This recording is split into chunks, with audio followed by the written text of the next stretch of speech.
Good afternoon, and welcome to another squalid version of Diatribes from the voice of doom.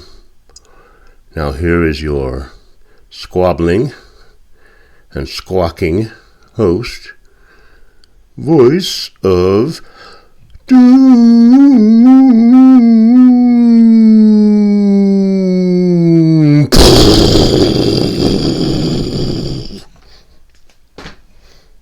Sidewinder missile.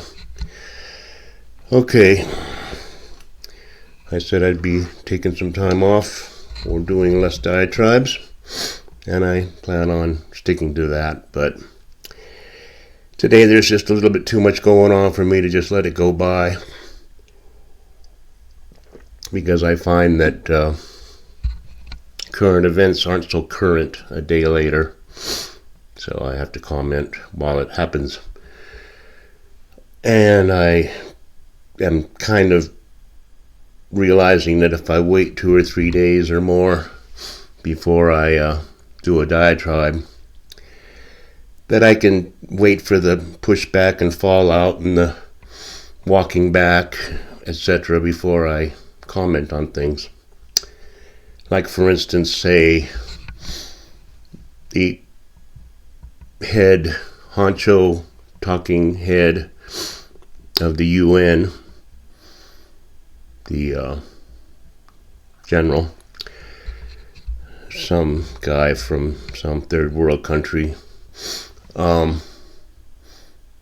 says something in the effect of, well, this attack on Israel didn't happen in a vacuum, which I ordinarily would comment on right away and say he should resign and be deported, be considered persona non grata in the United States. But he walked it back, and still what he said is kind of horrible, because the UN always tends to take the side of the terrorists, considering them to be oppressed. And the general said, that Palestine's been occupied for all this time, and that's just plain not true. Israel made it clear that even though we're going to pay your utility bills, we are getting out of Gaza. So, just the unfairness is constant, and I've advocated that we get rid of the UN for decades. I've been talking about that. Get it out of what used to be the United States. That old building can be turned into a very nice hotel or casino, and get rid of that whole organization and base it somewhere where they really need United Nations, like South Yemen or Mogadishu. See how many people want to be ambassadors when the UN building is in Somalia.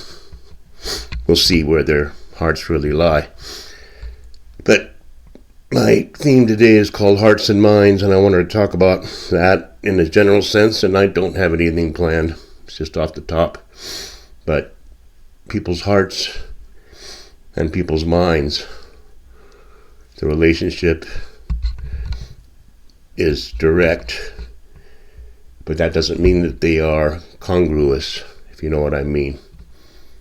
You can have the best heart and the best intentions in the world. Now, when I say heart, I mean your positive qualities, your compassion, your willingness to help others, your empathy, those positive attributes in a person that, tries to make the world a better place. How you feel inside, love, basic things like that.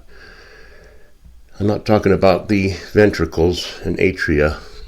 I'm talking about the heart. You can have the best intentions in the world and be too stupid to do anything about them. Or you could be a genius and be heartless.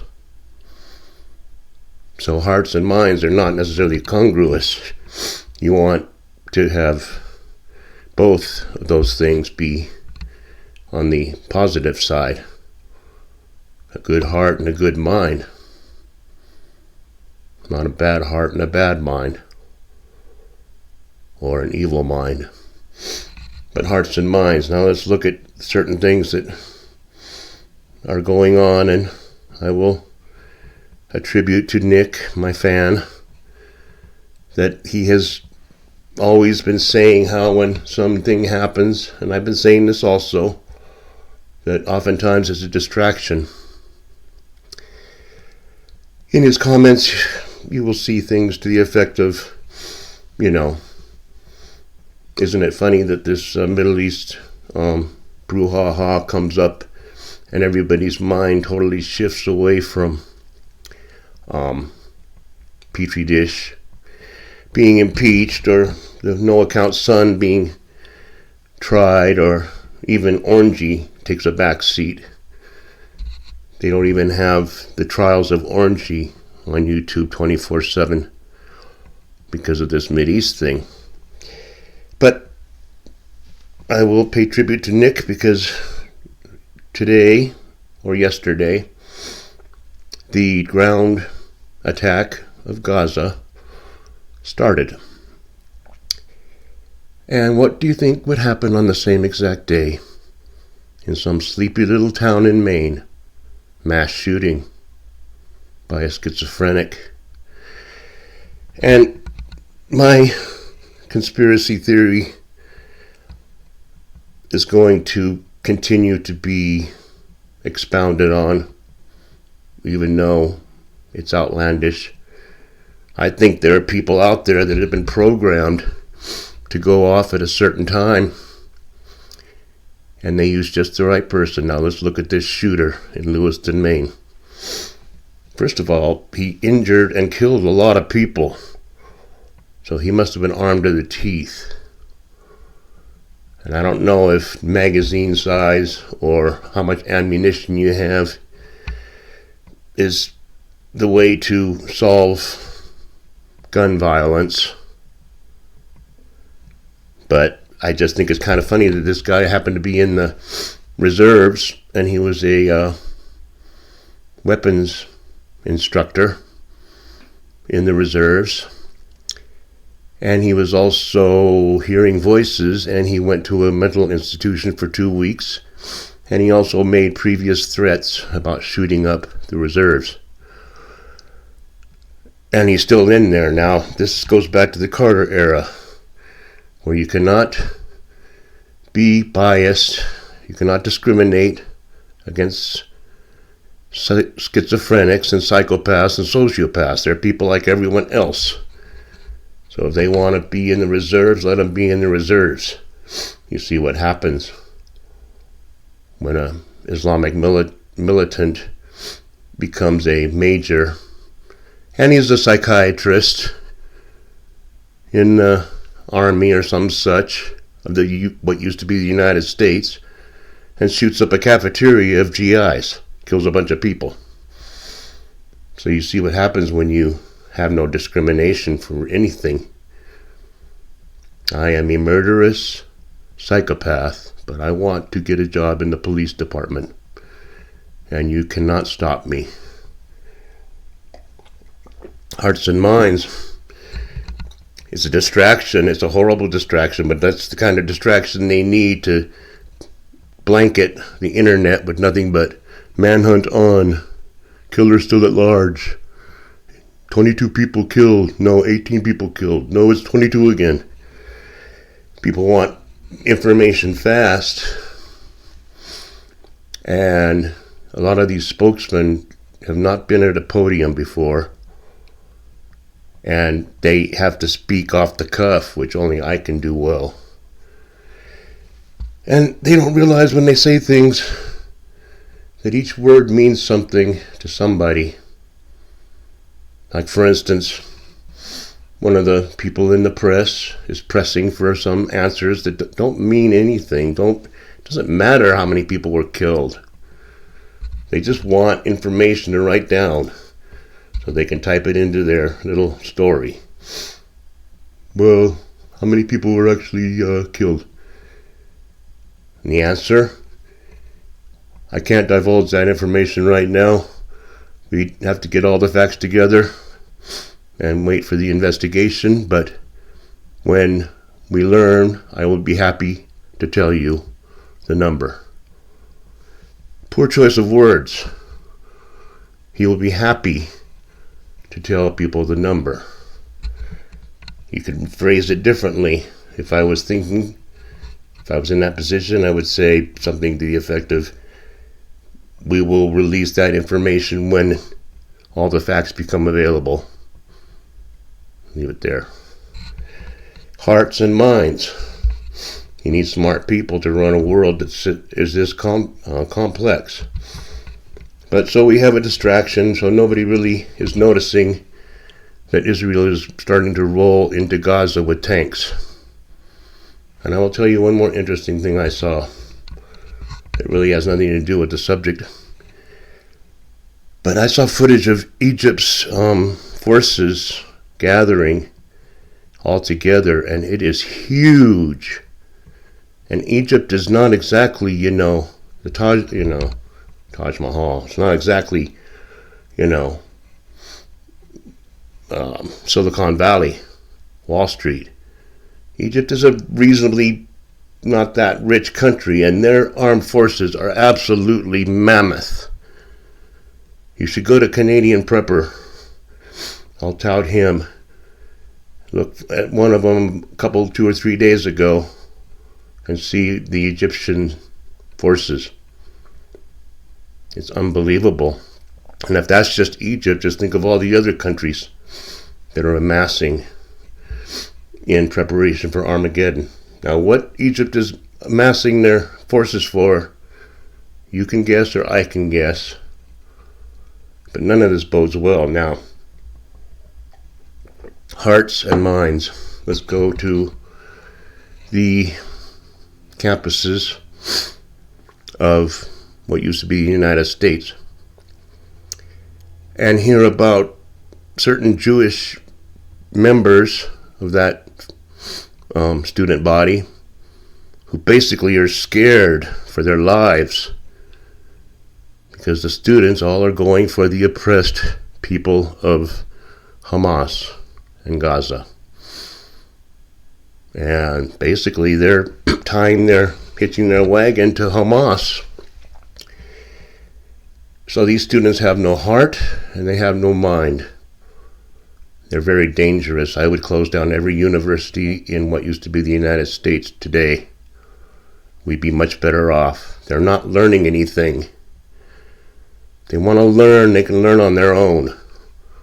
Get a mentor. Get a mentor to learn how to create microelectronic silicon chips. I don't care what you're learning. They're fiends. I mean, I hate to sound like a cliche, but the youth of today they suck. And I was one of them at one time, so I can talk about it. They can't talk about being me. I can talk about being them. But we all thought that we were righteous in our complaints, and I still do. I still don't mind the fact that I was protesting us being in Central America because it was a big fat pile of crap. Now we're in an existential threat, and my kid has to be right in the damn middle of it. And I'm not happy about that one bit, because everything's expanding. Iran is going after bases all over the Middle East, and Petri Dish is writing stern letters. Now, the last factor, the last posit of hearts and minds is the Congress. Now great, they just got this guy conservative as a speaker so they can get back to business. Get back to not impeaching Petri Dish and get back to not getting to the bottom of weaponization. Get back to not doing anything about a corrupt justice system and everything else they don't do. So we're glad about that. But they had a vote. Should we condemn Hamas for their actions? For beheading babies, for lighting people on fire, for torture, for kidnapping, for rape? 10 members of Congress said no. Tlaib said present. At least the rest of the idiots said, they showed their hand. We don't condemn Hamas. AOC Bush, the rest of those succubi, they don't maybe realize it, but they're denizens of hell. They're advocates for Satan. They do his bidding, if it's a he. Now, I know you can't just oust a congressperson for their vote, but the people of Minnesota and the people of Missouri and the people of Massachusetts and the people of all the states that those people said no to better do something about it, or secede from the damn union. Doesn't matter anymore anyway. So, hearts and minds of our leaders, hearts and minds of the students. It was students who ousted the Shah in Iran back in '79. It was students that kidnapped people in the U.S. Embassy in '79 in Iran. So the students really do a good job. They're very astute. But I'll leave it there. It's past 16 minutes and I want to get this in. I'll do another one maybe in a few days as the conflagration continues to grow. It'll probably be very few more days before we get a major disruption in our lifestyle. So then I won't be able to do much. But enjoy this one and enjoy what's left of the future. Thanks, everybody.